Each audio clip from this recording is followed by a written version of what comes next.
Hello రిక్ media సోదరులందరికీ 76వ భారత గణతంత్ర దినోత్సవ శుభాకాంక్షలు.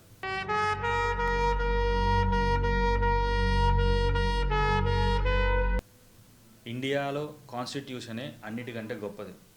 ఈ దేశంలో వ్యవస్థలు ఏవి నడిచినా, అవి కోర్టులైనా పోలీసులైనా ఏ వ్యవస్థ అయినా ఇంకా ప్రైవేట్ అయినా సరే కాన్స్టిట్యూషన్ని బేస్ చేసుకొని నడుస్తూ ఉంటాయి. మన హిస్టరీలోకి కొంచెం వెనక్కి వెళ్దాం. అది 1928. అప్పటి సెక్రటరీ ఆఫ్ స్టేట్ ఫర్ ఇండియాగా వర్క్ చేస్తున్నటువంటి బార్కెన్ హెడ్ మనల్ని ఎగతాళి చేశాడు. అది ఎగతాళి అనకూడదు, ఇంకా దారుణంగా అనాలంటే కామెంట్ అనుకోండి, అయితే క్రిటిసిజం అనుకోండి. మన భారతీయులకి రాజ్యాంగం రాసుకునే దమ్మే లేదన్నట్టు చెప్పాడు. దానికి చెలించిపోయిన మన నాయకులు, అందులో ముఖ్యమైన వాళ్ళు మోతీలాల్ నెహ్రూ, ఆయన కింద ఉన్నటువంటి కొంతమంది సభ్యులు దీన్ని చాలా సీరియస్గా తీసుకున్నారు. ఎలాగైనా మన రాజ్యాంగం రాసుకోవాలి, మనల్ని మనం ప్రూవ్ చేసుకోవాలి అనే ఉద్దేశంతో ఒక కమిటీని ఏర్పాటు చేశారు. అందులో సుభాష్ చంద్రబోస్, తేజ్ బహదూర్ సప్రూ లాంటి పెద్ద పెద్ద నాయకులు అందులో భాగస్వామ్యం అయ్యారు. కాన్స్టిట్యూషన్ని రూపొందించడానికి ఒక పర్టికులర్ గ్రూప్ కావాలి. ఆ గ్రూప్ని మనం అఫీషియల్గా కాన్స్టిట్యూయెంట్ అసెంబ్లీ అని పేరు పెట్టుకోవడం జరిగింది. ఈ కాన్స్టిట్యూయెంట్ అసెంబ్లీ యొక్క ప్రధాన కర్తవ్యం ఏంటి అంటే కాన్స్టిట్యూషన్ని రెడీ చేయటం.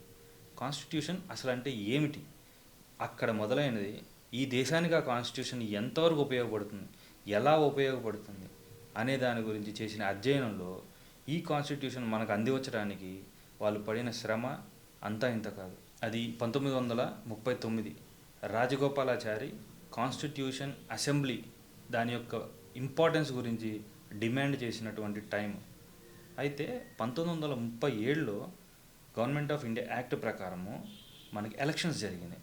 ఆ ఎలక్షన్స్లో కాంగ్రెస్ ప్రొవిన్సెస్లో గెలిచింది.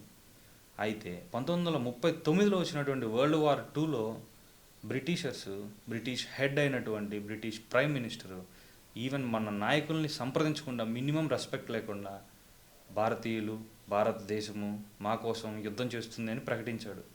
దీన్ని మన నాయకులు అస్సలు ఒప్పుకోలేదు. దీన్ని చాలా సీరియస్గా తీసుకున్న మన నాయకులు ఇది ఒక అవమానంగా భావించారు. అప్పుడు గాంధీ అన్న మాట ఏంటంటే, నాజీ నియంతృత్వం కోసం బ్రిటిష్ నియంతృత్వంలో భారతీయులు బ్రిటన్ కోసం వర్క్ చేయాలా? ఇది చెప్పాలంటే నార్మల్గా ఉన్నా కూడా దీని యొక్క ఎఫెక్ట్ బాగా కనబడింది. మన ఇండియన్స్ ఎవరు కూడా బ్రిటిషర్స్కి పెద్దగా సపోర్ట్ చేయలేదు. దాన్ని చూసి భయపడిన బ్రిటిషర్స్ కొన్ని రాయబారాలు చేశారు. అది 1946 కాన్స్టిట్యూయెంట్ అసెంబ్లీ ఫామ్ అయిన మొదట్లో ఇదంతా. సో కాన్స్టిట్యూషన్ యొక్క ఇంపార్టెన్స్ అనేది ఏంటి అనేది ఆ మీటింగ్స్ ద్వారా వాళ్ళు తెలుసుకొని దాన్ని జనాలకు ఉపయోగపడే విధంగా, అంటే మన భారతీయులకు ఎలా ఉపయోగపడాలనే దాని గురించి అధ్యయనాలు చేసి దాన్ని మనం ముందుకు తీసుకురావడానికి అక్షరాల వాళ్ళకి 2 సంవత్సరాల 11 నెలల 18 రోజులు పట్టింది. ఎందుకు ఇంత టైం పట్టింది?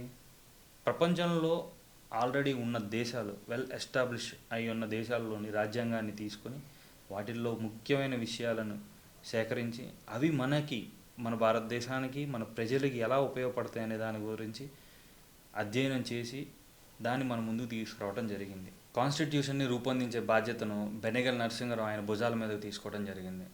అయితే నాయకుడు ఉండాలి కదా ఖచ్చితంగా ఏ పనికైనా.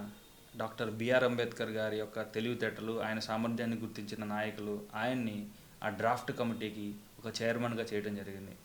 200 మంది పైగా విద్యావేత్తలు, మేధావులు కష్టపడి 2 సంవత్సరాల 11 నెలల 18 రోజుల పాటు చేసిన ప్రయత్నమే ఈరోజు మనం అనుభవిస్తున్నటువంటి రాజ్యాంగం. నవంబర్ 26, 1949కి అప్పటి ప్రెసిడెంట్ ఆఫ్ ఇండియా అయినటువంటి బాబు రాజేంద్ర ప్రసాద్ ఈ కాన్స్టిట్యూషన్ని ఆమోదించడం జరిగింది. కానీ జనవరి 26, 1950 నుంచి ఈ కాన్స్టిట్యూషన్ ఫోర్స్లోకి రావడం జరిగింది. ఆ రోజు నుంచి భారతీయులు పూర్తి స్వతంత్రంతో, పూర్తి స్వేచ్ఛతో మన దేశం కోసం మనం కష్టపడతాం, మన సంపదలు మనమే అనుభవిస్తాం, మన తర్వాత తరం వారు అనుభవిస్తారు. ఈ కాన్స్టిట్యూషన్ మనకి ఇచ్చినటువంటి అమోఘమైన శక్తి ఇది. ఈ కాన్స్టిట్యూషన్ మనకి ఏమి ఇచ్చింది?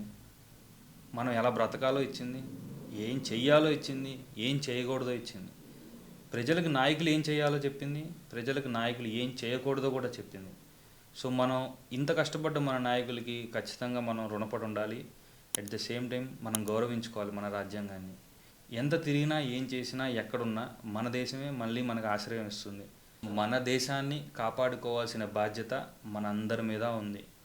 సో ఆలోచించండి, దీన్ని జనాల్లోకి తీసుకెళ్ళండి, తెలుసుకోండి మన కాన్స్టిట్యూషన్ కానీ, మన దేశం గురించి కానీ, మన నాయకుల గురించి కానీ, వాళ్ళు చేసిన పడ్డ కష్టాలు, ఈరోజు మనం అనుభవిస్తున్న ఈ సుఖాలన్నిటికీ వాళ్ళే కారణం.